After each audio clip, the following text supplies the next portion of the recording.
அனைத்தையும் விட பசுமாட்டை வலம் வரும்போது மிகச் சிறப்பான பலர்கள்.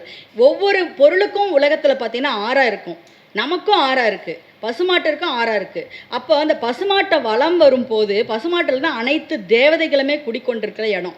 அப்போ அந்த வலம் வரும்போது நம்மளுடைய ஆறா கிளென்ஸ் ஆகும், க்ளீன் ஆகும். அப்போ நம்மளோட ஆறா க்ளீன் ஆகும் போதே நமக்கு அந்த நெகட்டிவ் இருக்காது, கண்டிப்பாக இருக்காது.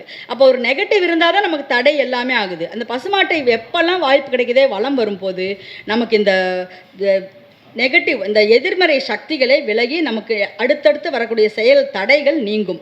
அதே போல் ஒரு சுப காரியத்திற்கு வீட்டை விட்டு செல்கிறோம், போகும்போது நம்ம சகுனம் நிமித்தம்லாம் பார்ப்போம்.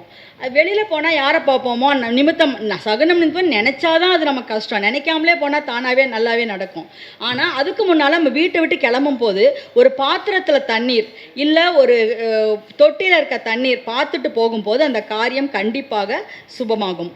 அடுத்தது பிள்ளையாருக்கு சுண்டைக்காய் மலர் வைத்து வழிபட உடலில் அனைத்து தீய சக்திகளும் விலகி ஆத்ம சுத்தி ஆகும் அப்படின்னு